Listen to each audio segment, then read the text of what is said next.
19వ lesson. ఆమె type writer ప్రక్కకి తిరిగి నా వైపు చూసి నవ్వింది.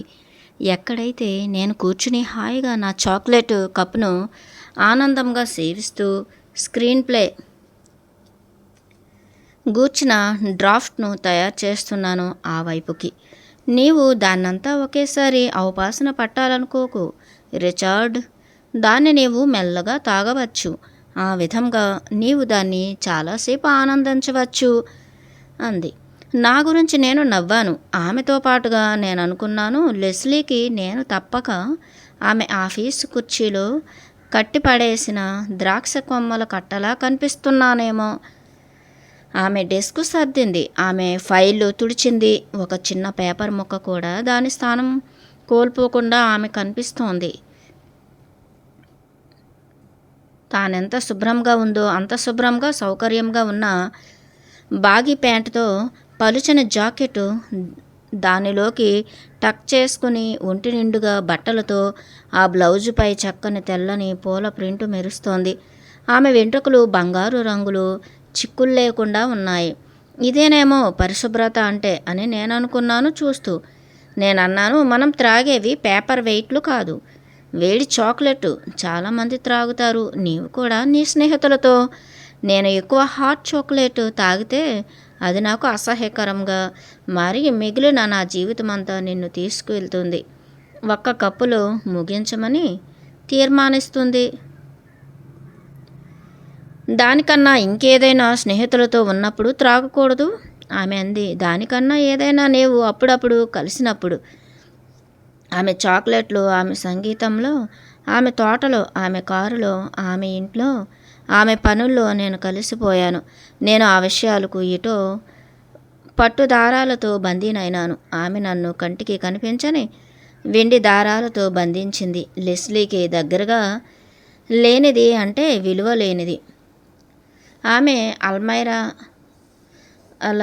నటనా వస్త్రాలు రంగుల వారీగా హ్యాంగర్లకు వేలాడుతున్నాయి. వరుసగా కవర్ చేయబడి ప్రతి దానిపైన పారదర్శక ప్లాస్టిక్ కవర్లతో మూయబడి ఉన్నాయి. భద్రంగా పై షెల్ఫుల్లో వాటికి కలిసే టోపీలు, క్రింది షెల్ఫుల్లో వాటికి సరిపడే షూలు, పుస్తకాలు వాటిలోని శాస్త్రాలు ఆధారంగా వాటి విభాగాలలో చక్కగా సర్దబడి ఉన్నాయి. గ్రామఫోన్ రికార్డులు వారి కంపోజర్లో అన్నీ వేటి స్థానాల్లో అవి సర్దబడి ఉన్నాయి. ఒక దారం తెగిన ఆధారం లేని సాలీడు వచ్చి సింకుల్లో పడింది. అన్నీ ఆగిపోయాయి. ఒక పేపరు టవలు పైకి తీసేందుకు మరో స్లైడరు వచ్చేశాయి దాన్ని రక్షించేందుకు. జాగ్రత్తగా దాన్ని బయట గార్డెన్లో విడిచిపెట్టబడింది. ఇంకా దానికి హెచ్చరికలు జారీ చేయబడ్డాయి. అక్కడే ఉండవలసిందిగా. సాలీళ్లకు సింకులు ఆడుకునేందుకు రక్షిత పరిసరాలు కావని చెప్పబడింది. నేను దీనికి చాలా వ్యతిరేకం. పరిశుభ్రతకు చాలా తక్కువ ప్రాముఖ్యత ఇవ్వబడుతుంది నా వద్ద. సాలీళ్ళు సింకుల నుండి రక్షింపబడవు. అయితే వాటికి అసలు లాలనలుండవు. బయట పడవేస్తే అవే వాటి అదృష్టాన్ని పరీక్షించుకోవాలి. విషయాలు కనురెప్పపాటులో మాయమైపోతాయి. ఒక గాలి తుమ్మెరకే వెళ్ళిపోతాయి. మన స్వీయ స్వతంత్రతను చాలా దృఢంగా విషయాలకు అంటుగట్టుకుంటారు ప్రజలు. వారే వెళ్ళిపోయాక మనలోని భాగము పోతుందా కూడా వెంటనే. డౌన్ స్ప్రీడ్లో మనం ఎప్పుడూ ఉండే విషయాలకు కలుపుకుంటే మంచిది. ఈ ప్రస్తుత విషయాలతో కాకుండా నేను అడిగాను ఆమెను. ఆమె మమ్మల్ని ఒక సంగీత కేంద్రానికి తీసుకెళ్తుందేమో. నీవు ఒప్పుకోవా? ఆమె తల ఊపింది. ఒక 5 మైళ్ళకు ఎక్కువగా వేగంలో వెళ్ళాక ఆకుపచ్చని లైట్లను కనుగొన్నాము. సంగీతం శాశ్వత విషయం ఆమె అంది. రక్షిత పిల్లిలా నేను ప్రముఖ సాంప్రదాయ సంగీతం నేర్చుకున్నాను. ఆమె వినిపించిన దానికి నేను ప్రేరేపితమైనాను. ఆమె రేడియో ఆన్ చేసింది. దానిలో వయోలిన్ సంగీతం వస్తోంది.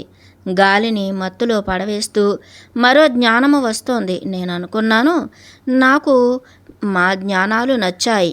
మత్తులో పడవేస్తూ మరో జ్ఞానము వస్తోంది. నేను అనుకున్నాను, నాకు మా జ్ఞానాలు నచ్చాయి. బారక్ క్లాసికల్ నూతనమా? ఆమె అడిగింది. పట్టణ కేంద్రంలోకి చేరుకునే వీధిలోకి ప్రవేశిస్తూ నేను కొత్తగా నేర్చుకున్న నేర్పరితనంతో ఆ సంగీతాన్ని ఆస్వాదిస్తున్నాను. చాలా లోతైన నియమాలు బారక్వి, బాగా దువ్వబడినవి. బాగా దువ్వబడని చాలినంతగా చెప్పబడేవి క్లాసికల్, చాలినంత వంపులు కలిగినవి నూతనమైనవి. శృంగారపూరితం, లయాత్మకం, కాంతివంతం. నియో క్లాసికల్ నేను ఊహించాను ఒక గొప్ప సంగీతకారుడిలా. అయితే అతను గమ్మత్తుగా దానిలో ఒకటి వ్రాశాడు. నేను చెప్పాను 1923. నేను లెస్లీ తెలిసిన కాలము, తేదీ, కంపోజర్, పని, కదలిక, ఆర్కెస్ట్రా, కండక్టర్, కన్సర్ట్ మాస్టర్లను ఒప్పుకున్నాను. ఒకసారి ఆమె ఆ సంగీతంలోని చిన్న విభాగాన్ని విందంటే ఆ మొత్తాన్ని ఆమె తెలుసుకోగలదు. ఆమె దాదాపు 1000 పాటలకు పైన వాటితో పాటుగా పాడగలదు. ఆమె వాటన్నింటినీ సమకూర్చుకుంది. స్ట్రావిన్స్కీ నేను పట్టుకోలేకపోయాను. రేడియోలో వస్తుంటే ఆమె దానితో కూడా పాడుతోంది. గట్టి ఎరుకతో ఆమె చేస్తోంది. మంచి ఊహే, మూసివేయి కంపోజర్, ఆమె అంది. జర్మన్ మాత్రం కాదు, ఇది చాలా బరువైనది కాదు. జర్మన్కి దీన్ని వీధి కెక్కించేందుకు సరిపోయే చక్రాలు లేవులే. బాగుంది ఆడినట్లుగా. కాబట్టి రష్యాది కాదు. ఇది ఫ్రెంచ్ది లాగాను కనిపించటం లేదు. ఇటాలియన్ లాగాను బ్రిటిష్ లాగా కూడా లేదు. అది ఆస్ట్రియాది లా కనిపించటం లేదు. అంత బంగారం దానిలో లేదు. ఇక్కడిదే నేను దానితో పాడుతున్నాను, అయితే అది అమెరికన్ హమ్ కాదు. ఇక్కడిదే నేను దానితో పాడుతున్నాను, అయితే అది అమెరికన్ హమ్ కాదు. అది నృత్యం చేస్తోంది. 169 పోలిష్. అది నాకు తూర్పు దేశాల వ్రాత కూర్పుల యుద్ధకాలందిలా అనిపిస్తోంది. బాగానే ప్రయత్నించావు. పోలిష్ కాదు, పోలెండ్ది. దానికన్నా కొంచెం తూర్పుది. అది రష్యన్ది. ఆమె నా పట్ల శాంతంగా ఉంది. బాంతా వేగం తగ్గలేదు. ఆకుపచ్చ లైట్లు లెస్లీకి సేవకులు. రష్యనా? ఎక్కడ కోరిక అది? ఎక్కడ కరుణా రసము? రష్యన్ బాగుంది. నా అదృష్టం. అంత త్వరగా గుర్తించలేవులే ఊకి, ఆమె అంది. నీవెప్పుడూ ఆనందంతో కూడిన రష్యా సంగీతం వినలేదేమో. ఇప్పటి వరకు నీవు సరిగా చెప్పావు. ఇది బాగుంటుంది. ఎవరిది? ప్రోకోఫీవ్. నీకేం తెలుసు? రష్యా గాడెమ్న్. ఈడియట్. బ్రేకులు కీచుమన్నాయి. బాంతా ఊగిపోయింది ఘోరంగా. ఆ పక్క నుండి హఠాత్తుగా వచ్చిన ట్రక్కు చీకట్లోకి జారుకుంది. నీవు చూసావా ఆ దయ్యపు కుమారుణ్ణి? సూటిగా వెలుగులోకి వచ్చేశాడు. దగ్గరలో చావబోయాడు. ఏ నరకాన్ని అతడు ఊహించాడు? ఆమె ఒక పందెపు కారు డ్రైవరు తప్పించాల్సిన విషయాన్ని తప్పించలేదన్నట్లుగా తన ప్రవర్తనను ప్రతిస్పందించింది. క్రెన్షా బౌలేవార్డుకు పావు మైలుందనగా నన్ను ఆ ట్రక్కు ఆశ్చర్యపరచలేదు కానీ ఆమె భాష నన్ను బిగుసుకుపోయేలా చేసింది. ఆమె నా వైపు చూసింది. ఇంకా కోపంగానే ఉంది. నా ముఖం చూసింది, మళ్ళీ చూసింది. తికమక పడింది. ఒత్తిడితో కూడిన ఒక నవ్వు నవ్వేందుకు కష్టపడింది. నవ్వలేకపోయింది. రిచార్డ్, నేను నిన్ను దెబ్బ కొట్టానా? నేను గాడెమ్ని ఈడియట్తో కలత పెట్టానా? ఆమె అణచిపెట్టిన తన నవ్వుతో అపరిమితంగా ప్రయత్నిస్తోంది. 170. నాపై నేను సగం ఆగ్రహంతో సగం నవ్వుతో ఉన్నాను. మంచిది లెస్లీ ప్యారిష్, ఇదే నీవు ఈ సమయాన్ని ఆనందిస్తున్నావు. ఎందుకంటే ఇదే ఆఖరిసారి. నీవు ఎప్పుడు చూడవు గాడెమ్న హెల్కి దెబ్బతిన్నట్లుగా నన్ను. నేను ఆఖరి పదాలను చెప్పేటప్పుడు ఆ పదాలు నా నోటి నుండి చాలా వికృతంగా ధ్వనించాయి. అవి నా నోటికి కొత్తగా చండాలంగా అనిపించాయి. త్రాగనివాడు మార్టిని అని పలికినట్లు. పదమేదో అనవసరం. మనం దాన్ని ఉపయోగించని వారమైతే అది చండాలంగా ధ్వనిస్తుంది. విమాన శబ్దాలు కూడా గమ్మత్తుగా అనిపిస్తాయి. అవి తెలియని వారికి కూడా. అయినా ఒక పదము పదమే. అది ఒక ధ్వనిని గాలిలో సృష్టిస్తుంది. ఇంకా అక్కడ కారణం ఉండదు. ఎందుకు నేను చెప్పలేను. ఏ పదాన్ని గొర్రెలాగా అనుభూతి లేకుండా నేను మాట్లాడలేదు. కొన్ని సెకండ్ల కాలం ఆమె నాపై మురిపిస్తూ చూసేవరకు. ఒకరు ఎలా సాధన చేస్తారు తిట్టడాన్ని? ప్రొకోఫీవ్. రసాత్మక సంగీతం ఇంకా వస్తోంది రేడియోలో. నేను సాధన చేస్తాను నిదానంగా. ఓహ్ డ్యామ్ హెల్, డ్యామ్ హెల్. ఆమె నేనేమి పాడుతున్నానో విన్నప్పుడు ఇంకా నేను ఏ నిర్ధారణ సాధించేందుకు పాడుతున్నానో దానితో ఆమె కరిగిపోయింది చక్రంలో. నీకు నవ్వాలనిపిస్తే డ్యామ్ ఇట్ హెల్ ఊకి నేనన్నాను. నేను డ్యామ్న్ అనే దాన్ని సరిగ్గా నేర్చుకోవాలి. హెల్ డ్యామ్డ్ సంగీతం పేరేంటి? ఓ రిచార్డ్! ఆమె గాలి వదిలింది, కన్నీళ్లు తుడుచుకుంది. ఇది రోమియో జూలియట్. నేను ఆగకుండా నా పాటను పాడుతూనే ఉన్నాను. ఇంకా చాలినంతగా. ఇంకా కొన్ని చరణాల తర్వాత పదాలు వాటి అర్థాన్ని మొత్తంగా కోల్పోయాయి. మరికొన్ని చరణాలు ఇంకా నేను డ్యామ్ను హెల్లే చేస్తూనే ఉన్నాను చండాలంగా. వాటిలో ఇంకా ఇతర పదాల ఆవర గెలిచేందుకు నేనెందుకు శాపనార్థాలు 30 సంవత్సరాల క్రితం సాధన చేయలేదు. 171. ఆమె నన్ను ఆటంకపరుస్తూ సింఫనీ హాల్లోకి తీసుకువెళ్ళింది. అది మేము వెనక్కి వచ్చేందుకు సాయంత్రం తర్వాత కారులోకి వచ్చి కాయ్కోవాస్కీ ఇంకా శామ్యూల్ బార్బర్, జుబిన్ మెహతా చేస్తున్న ఐజాక్ పెర్ల్మాన్ ఇంకా లాస్ ఏంజల్స్ ఫిల్హార్మోనిక్కి చేరాక నేను అనుభూతులను వెలువరించాను. అది హాట్ డ్యామ్ను హెలాషియన్ ఫైన్ సంగీతం. అలా అనుకోకు దాన్ని దేవుడా. నేను చెప్పేది డామ్ను. ఆమె స్వర్గంలోకి చూసింది, ప్రార్థించింది. అది ఏమి చేసింది? ఆమె అంది, నేనేమి సృష్టిస్తున్నాను? నువ్వెప్పుడు నరకాన్ని సృష్టించినా నువ్వు దాన్ని సరిగ్గా కంటే ఎక్కువగా చేయి. నేనన్నాను. వ్యాపార భాగస్వాములుగా మేము కొన్ని వారాలు కలిసి పనిచేయాల్సి వచ్చింది. అలా మేమొకరోజు సినిమాకు వెళ్ళేందుకు పెందరాలే వెళ్ళి వెతికి మధ్యాహ్నం షోలో ప్రవేశించాం. ట్రాఫిక్ ఎక్కువ ఉంది. ఇంకా వీధిలో పాడుకుంటూ మేము వేచి ఉన్నాం. అక్కడ ట్రాఫిక్ లేనప్పటికీ అక్కడ మా భుజాల వరకు మా చుట్టూ పొగమంచు చుట్టేసింది. ప్రతిదానికి ఆవల దెయ్యంలాగా మారిపోతున్నాయి. మేము మాట్లాడుతుంటే మన ప్రత్యేక గ్రహంపై నేను గమనించలేదు. ఆ స్త్రీ మమ్మల్నే గమనిస్తోందని. దూరంగా లేదు, పొగ మంచుకి. అయితే అప్పటికప్పుడు ఆమె ఒక నిశ్చయానికి వచ్చింది. అది నన్ను భయపెట్టింది. ఆమె సూటిగా లెస్లీ వద్దకు వచ్చింది. ఆమె భుజం పట్టుకుని మా ప్రపంచాన్ని కూల్చివేసింది. మీరు లెస్లీ ప్యారిష్? ఒక్కసారిగా నా స్నేహితురాలి కాంతివంతమైన చిరునవ్వు మాయమైంది. మామూలుగా నవ్వింది. అయితే హఠాత్తుగా బిగుసుకుపోయింది. ఆమె లోపల తిరిగి గుర్తించబడుతోంది జాగ్రత్తగా. క్షమించండి నన్ను. అయితే నేను మిమ్మల్ని బిగ్ వాలీ ఎండ్ స్టార్ టెక్ ఇంకాలో చూశాను. నేను మేనటనను ప్రేమిస్తాను. నేను అనుకుంటాను మీరు చాలా చాలా అందగత్తని. ఆమె సిన్సియర్గా సిగ్గుగా అలా గోడలు విచ్ఛిన్నమయ్యాయి. ఓ థ్యాంక్ యూ. ఆ స్త్రీ తన పర్సు తెరిచింది. మీరు ఇబ్బంది కాదనుకుంటే నా కూతురు కారీ కోసం ఒక ఆటోగ్రాఫ్ ఇవ్వగలరా? ఆమె మిమ్మల్ని నేను కలిశానంటే నన్ను చంపేస్తుంది. ఆమె పర్సులో పేపర్ అనే అదృష్టం దొరకలేదు. ఇక్కడే ఏదైనా వెతుక్కొస్తాను. నేను నా నోట్బుక్ ఇచ్చాను. లెస్లీ తల ఊపింది, ఒప్పుకున్నట్లుగా. ఇక్కడే ఉన్నాం మనం, ఆమె ఆ స్త్రీతో చెప్పింది. ఆ స్త్రీ నాతో థ్యాంక్ యూ సార్ అంది. లెస్లీ కోరీని గ్రీట్ చేసి క్రింద తాను సైన్ చేసి పేపర్ చింపి ఆ స్త్రీకి ఇచ్చింది. మీరు డెయిజీ మీ లీ ఆ బ్రెర్ కూడా, ఆ స్త్రీ చెప్పింది. అయితే లెస్లీ మర్చిపోయిందేమో కూడా. ఇంకా ఆ మంచూరియన్ కాండిడేట్, నేను దాన్ని ప్రేమిస్తాను. నీకు గుర్తుందా? ఇంతకాలం జరిగాక. అది చాలా బాగుంది నీలో. Thank you. కోరి చాలా సంతోషపడుతుంది. ఆమెకి నా హగ్ ఇవ్వండి. కొద్దిసేపటికి ఆ స్త్రీ లైన్లో తన స్థానంలోకి వెళ్ళింది. నీ ఒక్క మాట కూడా మాట్లాడలేదు. లెస్లీ నాపై గుర్రుమంది. అది హృదయానికి తాకుతోంది. నేను అబద్ధం చెప్పట్లేదు, నిజంగా. నేనన్నాను. ఆమె మెత్తబడింది. ఆమె మధురంగా సత్యంగా ఉంది. ఎవరైనా చెప్తారు మీరు ఫలానానా అని. నేనెప్పుడూ కాదు అని. అక్కడ నుండి తప్పుకుంటాను. కాదు, మీరు ఫలానానే. నాకు తెలుసు మీరదే. మీరేం చేస్తారు వారు కోరుతారు. నీవు చేసిన వాటి లిస్టును చెబుతూ. ఆమె తల ఊపింది. పెర్ప్లెక్స్డ్. ఏం చేస్తావు? అక్కడ ఏ సున్నితమైన మార్గం లేదు. మొరటైన మనుషులకు ఏమైనా ఉందంటావా? ఆసక్తికరంగా ఉంది. నాకు అలాంటి సమస్య లేదు. నీకు లేదు ఊకి.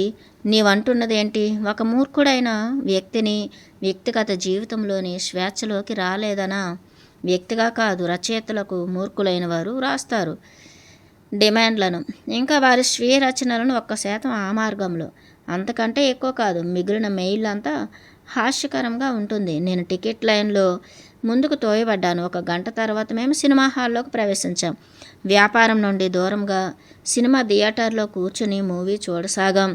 ఆమె దగ్గర సంపాదించాల్సింది చాలా ఉంది నేను అనుకున్నాను. చీకట్లో ఆమె చేపట్టుకుని నా భుజాలు తన భుజాలకు తాకుతున్నాయి. అక్కడ చెప్పేదానికన్నా ఎక్కువే ఉంది. ఇంకా ఇప్పుడు మా మధ్య సరైన సంబంధం, బాంధవ్యాలు మమ్మల్ని మార్చుతూ నింపుతూ ఉన్నాయి. ఈ స్త్రీతో నా జీవితంలోని ఏ స్త్రీ సాటి రాదు. ఆ చీకట్లో ఆమెను చూస్తూ అనుకున్నాను, నేను ఊహించలేకపోతున్నాను. ఏది నా నోరు మూయిస్తోంది? ఆమె దగ్గరతనంలోని వెచ్చదనం నేను దొంగిలిస్తున్నాను. ఇక్కడ ఒక స్త్రీ ఉంది. నేను తెలుసుకున్న అందరు స్త్రీల కన్నా ఎవరితో నేను ఏ ప్రశ్న వేయకుండానే ఏ సందేహం ఉన్నా తీర్చివేస్తోంది మా ఇద్దరి మధ్యనున్న బంధం. అలా చాలా కాలం మేము కలిసి జీవించగలం. ఇది కొత్తగా లేదు. ఆ మార్గం తప్పకుండా ప్రతిసారి వస్తుంది, ధ్వంసం కాకముందే. ఆ సరస్సును నేను మరోసారి చూశాను. అక్కడ ఫ్లోరిడా నా కిటికీల క్రింద నుండి మెరుస్తూ కనిపిస్తోంది. సూర్యాస్తమయ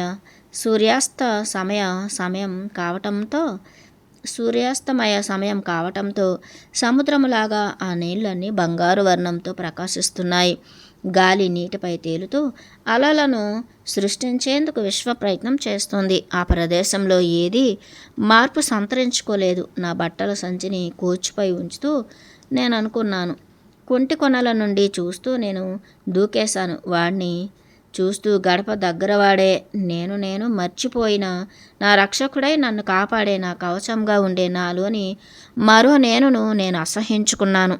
ఆ పచ్చిక మైదానం నుండి నడిచి వచ్చేప్పుడు నా వెంట్రుకల్లో చిక్కిన వృక్షాలు రాల్చిన పూలు తప్ప మరేం లేవు. నా జింకల కోసం యాపిల్ మొక్కలు, చక్కెర బిళ్ళలు లేని జేబులతో వచ్చి నిలుచుని చూస్తున్నాను.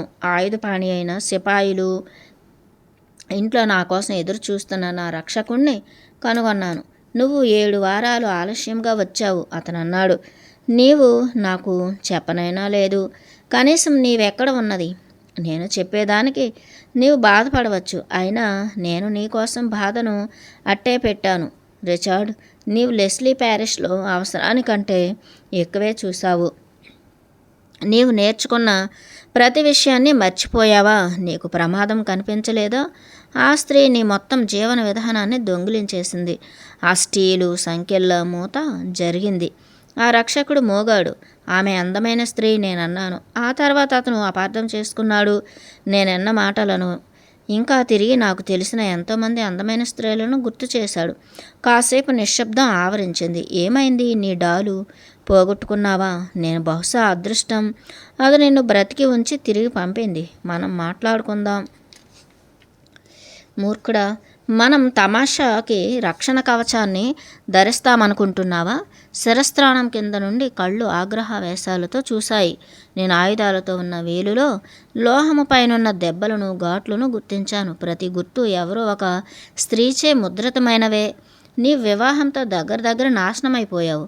ఒక అద్భుతంగా ఎలాగో తప్పించుకున్నావు. ఇంకా రక్షకుడి కోసం కాదు. నీవు దాదాపు 10 సార్లు నీవు చేసిన స్నేహాలు ఏవో ఇబ్బందులను సృష్టించి నానా బాధలు పెట్టడంతో వాటిని తెంపుకున్నావు. ఒక్క అద్భుతానికి నీవు అర్హత కలిగి ఉన్నావు. డజన్ల కొద్దీ ఉన్నాయని నీవు లెక్కించనివి. నేను నా రక్షకుడిని హెచ్చరించాలనుకుంటున్నాను. నేను అరిచాను. అతనిపై ఒక ప్రత్యేక కాలం ఉంటుంది కదా, అలాగే లెస్లీ ప్రత్యేకమైనది. ప్రతి స్త్రీ ప్రత్యేకత కలిగే ఉంటుంది ఆనాటికి. రిచర్డ్, అయితే ప్రత్యేకత సాధారణంలోకి మారిపోతుంది. విసుగు దానిలోని చోటు చేసుకుంటుంది. మర్యాద అంతరిస్తుంది. స్వేచ్ఛ తొలగిపోతుంది. నీ స్వేచ్ఛ అంతరిస్తుంది. ఇంకా అంతకన్నా పోగొట్టుకునేందుకు ఏమి ఉంటుంది? ఆ చిత్రం మసకబారింది. అయితే యుద్ధంలో పిల్లి కన్నా వేగంగా అపరిమితమైన దృఢత్వంతో ఉంది. నీవు నన్ను నీ ఆంతరంగిక స్నేహితుడిగా నిర్మించావు. రిచర్డ్, నీవు నన్ను అందంగానో, నవ్వులాటగానో, నులివెచ్చగానో, సులభంగా వంగే విధంగా నిర్మించలేదు. నీవు నన్ను స్వేచ్ఛాత్మగా, నిన్ను నీవు రక్షించుకునేందుకు నీ ప్రామాణికంగా నిర్మించుకున్నావు. నేను చెప్పినట్లు నీవు నడుచుకున్నట్లయితే మాత్రమే నేను నిన్ను రక్షిస్తాను. ఒకే ఒక్క సంతోషకరమైన వివాహ జీవితాన్ని నీవు నాకు చూపించగలవా? ఒక్కటంటే ఒకటి. నీకు తెలిసిన అందరు పురుషులు ఒక్కరు పెళ్లి చేసుకున్న వారిలో ఒక్కరు అప్పటికప్పుడు విడాకులు తీసుకునేది సంతోషాన్ని పొందగలుగుతున్నారా? నేను ఒప్పుకున్నాను. ఒక్కరు కూడా లేరు. నా బలం వెనుకనున్న రహస్యం అతను అన్నాడు. నేను అబద్ధం చెప్పను. నీవు కారణాన్ని నాకు వ్యక్తపరిచే వరకు నా యథార్థాన్ని భ్రమాత్మకంగా మార్చను. నేను నీతోనే ఉంటాను. ఇంకా నేను నీకు మార్గదర్శకత్వం చేస్తాను, రక్షిస్తాను నిన్ను. ఈరోజు నీకు లెస్లీ సుందరంగానే ఉంది. ఇతర స్త్రీలు నీకు అందగత్తెలుగా ఉన్నారు. ప్రతి ఒక్కరూ వారిలో వివాహంలో నాశనం చేస్తారు. అక్కడ నీ కోసం ఒక సంపూర్ణ స్త్రీ ఉంటుంది. అయితే ఆమె ఎన్నో వేర్వేరు శరీరాలతో చొచ్చుకు వస్తుంది. నాకు తెలుసు, నీకు తెలుసు. ఎప్పుడైతే నీవు ఈ ప్రపంచంలో ఒక స్త్రీ కనిపిస్తుందో, ఎవరైతే నీవు ఎంతోమంది స్త్రీల వద్ద పొందగలదంతా నీ కందించగలరో అలాంటి స్త్రీని నీవు పొందినప్పుడు నేను అంతర్ధానమైపోతాను. నేను అతడిని ఇష్టపడలేదు, అయితే అతను చెప్పినది సత్యమే. అతడు నన్ను ఈ క్షణంలో నేనెవరో దాని నుండి వచ్చే ఎదిరించాల్సిన విషయాల నుండి రక్షించాడు. నేను అతని దాంభికాన్ని ఇష్టపడను. అయితే దాంభికము ఒక రూఢి అయిన విశ్వాసము నుండే వస్తుంది. నేను ఒకే గదిలో నిలిచి ఉండటం అన్నది నాలో వణుకును పుట్టించింది. అయితే అతన్ని అడగాలి. ప్రమాదము సంభవించాక ప్రతిసారి కనుగొంటాడు, ఆ స్త్రీ నా ఆత్మ సహచరి కాదు, లేదా ఈ స్త్రీ నా ఆత్మ సహచరి కాదు అనేదాన్ని అంతా జరిగాక చెప్పటాన్ని కరిగించేయమనాలి. నాకు గుర్తున్నంత వరకు స్వేచ్ఛ ఆనందానికి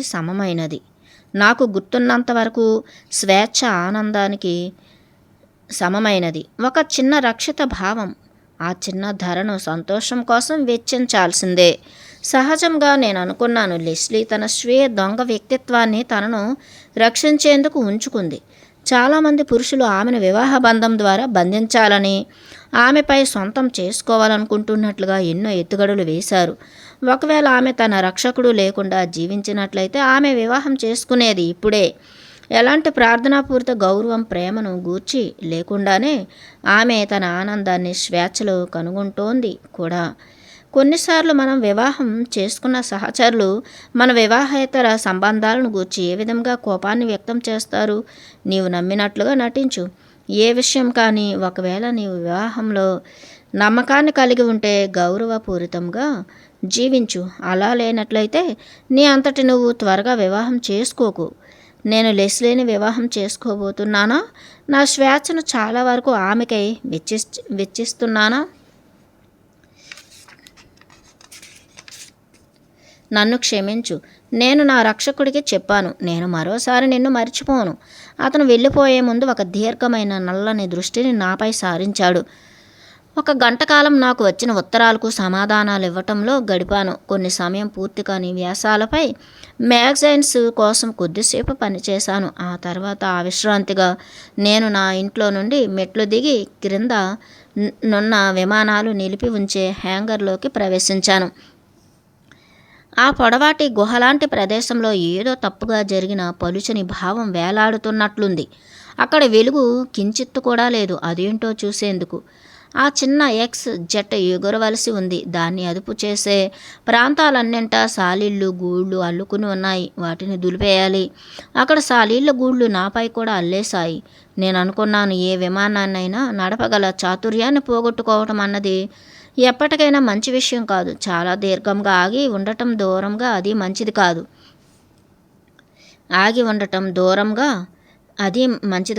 ఆ పిల్ల జెట్ విమానం నన్ను అడుగుతోంది గట్టిగానే. అదొక్కటే నేను దించేటప్పటికన్నా ఎగరటం మొదలు పెట్టడాన్ని చాలా ప్రమాదకరంగా చేసేది.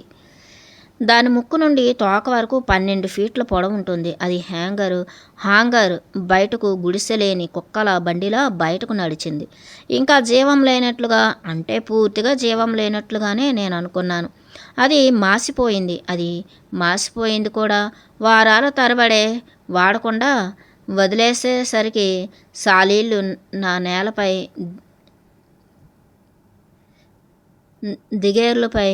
గేరులపై ప్రాకుతున్నాయి. ముందుగా దానిలోని కవర్లను తొలగించాను. ఇంధనం చెక్ చేశాను. ఎగిరే ముందు చేసే పరీక్షలన్నింటినీ పూర్తి చేశాను. రెక్కలపై దుమ్ము పడి ఉంది. నేను విమానాలు దుమ్ము దులిపేందుకు ఎవరినైనా పెట్టుకోవాలి నేను అనుకున్నాను. ఇంకా నేను చేదరించుకున్నాను ఆ ఆలోచనను. నేనంత బద్ధకపు షోకిల్లారాయుడిగా తయారయ్యాను. నా విమానాలు తుడిచేందుకు నేను మరొకరిని పెట్టుకోవటం, నేను ఒక విమానం చేత దాన్ని ఉపయోగించాలన్న ఆకర్షణకు లోనయ్యాను. ఇప్పుడు అక్కడ తగరపు మెరుపుంది. నేను అప్పుడో ఇప్పుడో సందర్శించే షేటునయ్యాను.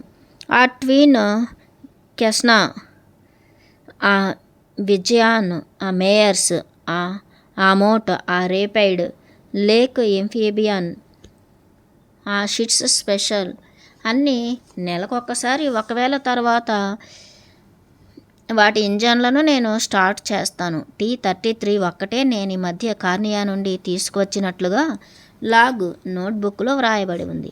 జాగ్రత్త రిచార్డ్, నేను అనుకున్నాను, విమానాలకు దూరంగా ఉండటం ఎగిరే వాళ్లకు చిరకాలాన్ని ఆహ్వానించదు. నేను ఆ పిల్ల జెట్ విమానంలోని కాక్పిట్లోకి ఎక్కాను. ఇంకా దానిలోని పరికరాల సముదాయాన్నంతా కాలపు వరవడిలో పడి కొత్తగా మారలేదని చూశాను. వాడవచ్చు. నేను ప్రతిరోజు దాన్ని ఉపయోగించేవాడిని ఎగిరేందుకు. తలక్రిందులు చేస్తూ పిల్ల మొగ్గలు వేసేవాడిని గాలిలో. కాక్పిట్లో కూర్చుని దాని నేలపైనున్న గడ్డి పరకలు అందుకునేటట్లుగా నా చొక్కా స్వీప్స్ పైకి మడత వేసుకుని ఇంజన్ పైనున్న ఆయిల్ మరకలను తుడిచాను. వాల్వులు ఎలా ఉండాలో అలా అమర్చాను. సిలిండర్ను పట్టి ఉంచే క్రింది బోల్టులను బిగించాను. ఈరోజు నా చాలా విమానాలతో నేను నా చాలామంది స్త్రీలలో కలిసి ఉన్నట్లుగా కలిసి ఉన్నాను. దానిని గురించి లెస్లీ ఏమనుకుంటుంది? ఆమె ప్రతిదానికి విలువనిస్తుందా? ఎక్కడ మనం కలిసి లేము. ఆమె ఇక్కడ ఉండాలని కోరుకున్నాను. టెయిల్ పైప్ క్లియర్, నేను హెచ్చరించాను అలవాటుగా. ఇంకా స్టార్ట్ బటన్ నొక్కాను. మొదలైంది ఇంజన్ దిక్కుమని. ఇంకాసేపటికి జెట్ ఇంధనం బర్నర్ కాళ్ళల్లో మండటం మొదలుపెట్టింది. టెయిల్ పైపు ఉష్ణోగ్రత అది చేరవలసిన స్థాయిని చేరింది.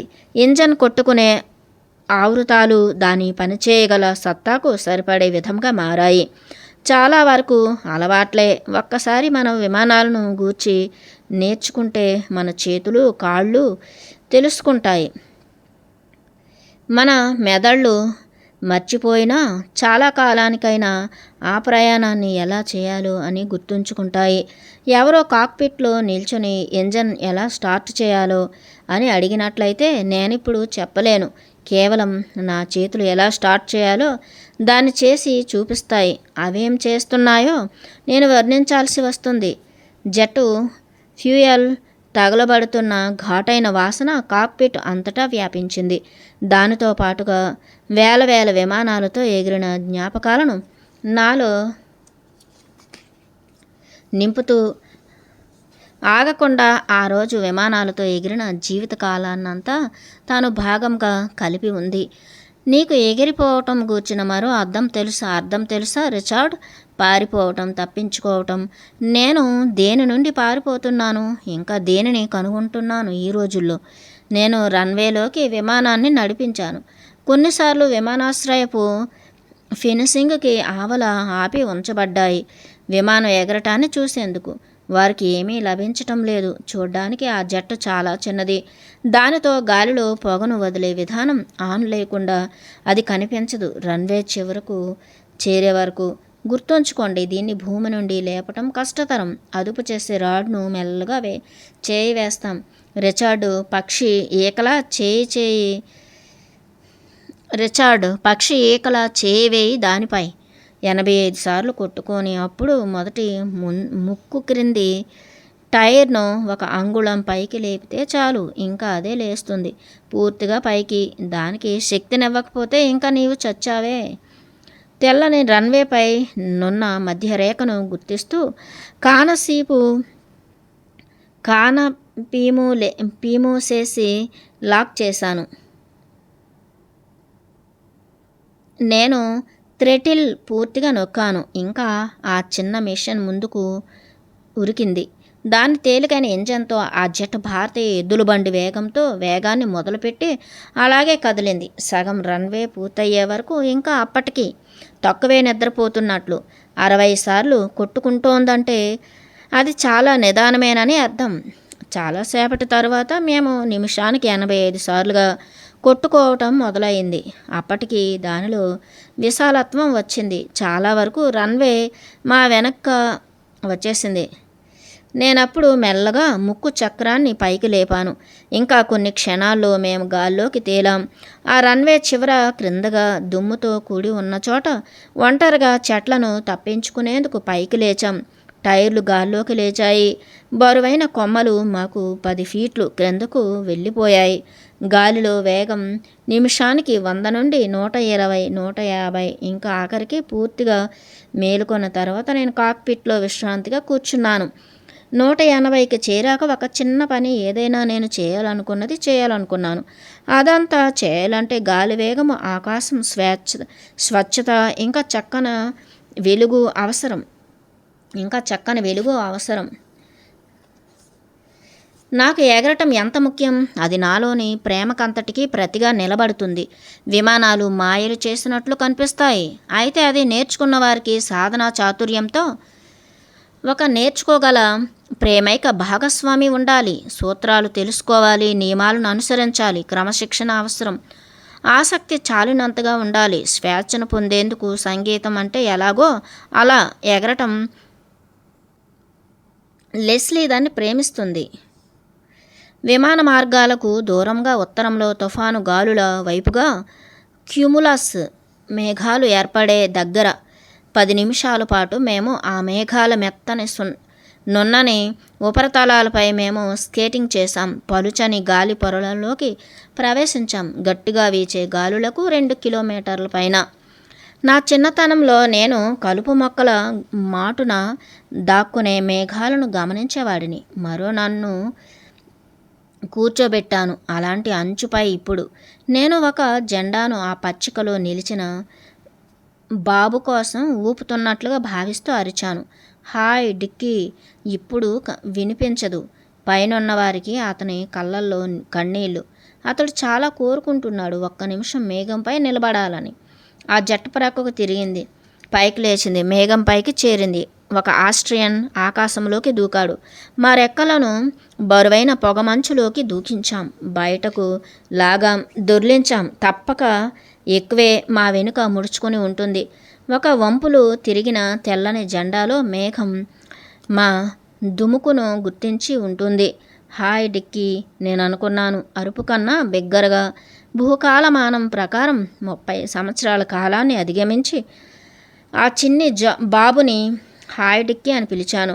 ఆకాశ విహారం పై నీకున్న ఇష్టతను గట్టిగా పట్టుకో బాబు. ఇంకా నేను ప్రమాణం చేస్తున్నాను, నీవు దీన్ని ప్రేమిస్తున్నావో ఆ ప్రేమ ఒక మార్గాన్ని వేగంగా ఏర్పాటు చేస్తుంది. భూమి నుండి నీకు ఆనందాలను అందించేందుకు అవసరమైన భయపెట్టే నీ ప్రశ్నలన్నింటికీ సమాధానాలను ఇస్తుంది. ఒక స్థాయి రాకెట్లా మేము చేస్తుంటే ఆ అధిక వేగానికి మేఘాల ఆవరణ రూపురేఖలు మా చుట్టూ మారిపోతున్నాయి. అతను వింటున్నాడా? నేను గుర్తుంచుకున్నానా? నేనింతకుముందు ఆ బాబుకు వినిపించిన ప్రమాణాన్ని ఈ నిమిషానికి ముందు వేరొక కాలంలో పచ్చికలో నిలిచి గమనిస్తున్న ఆ బాబుకు చేసిన ప్రమాణాన్ని గుర్తు చేసుకోవచ్చు, పదాలతో కాదు. అయితే అది తెలియటం అన్నది చచ్చేంత నిజం. ఒకనాడు నేను ఎగురుతాననుకున్నంత మేము నెమ్మదించాము. క్రింది వైపుగా దుర్లసాగాము. క్రిందికి చొచ్చుకు వచ్చాం. చాలా దూరం. ఏమి ఆలోచన, మేము ఏమి మాట్లాడుకున్నాం. మా మధ్య ఒక కాలం నుండి మరో కాలంలోకి రిచార్డు ఇప్పుడు డిక్కీని ఉత్సాహపరిచాడు. పదాలతో కాదు, అయితే లోతైన మార్గాలలోని సాహస జ్ఞాపకాలతో అయినప్పటికీ గుర్తు చేశాడు. మానసిక రేడియోలాగా అభినందనలను పరిమార్చాడు. అంతర్వాణిని విన్నాడు. ఒకవేళ 1 గంట కాలం మనం గడపాలంటే మనం ఎంతగా నేర్చుకోవాలి? మనతో మనం 20 నిమిషాలు గడిపినట్లయితే మనం తప్పక తయారవుతాం. మనం ఎంతగా చెప్పాలి మనకు మనం ఏమిటో? సున్నితంగా, చాలా సున్నితంగా ఒక వేలును అదుపు చేసే రాడ్పై ఉంచాను. ఆ చిన్ని విమానం దాని దుముకు కోసం సిద్ధమైపోయింది. ఎర్ర గీత వద్ద గాలి వేగం 1 వచ్చింది. విమానాలతో హఠాత్తుగా ఏదీ చేయకూడదని. అలా చేస్తే అది ఒక పెద్ద దెబ్బగా మారి మధ్యలో విడివిడిగా మారి అక్కడ ఇక్కడ విసిరివేయబడుతుంది.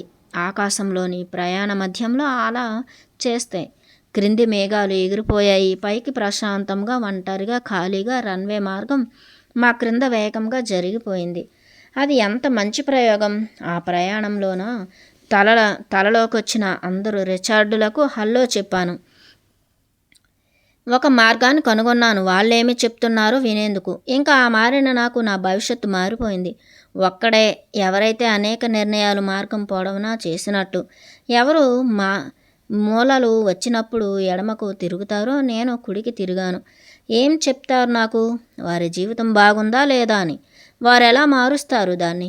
వారిప్పుడు ఏమి తెలుసుకున్నారో తెలియజేస్తారా?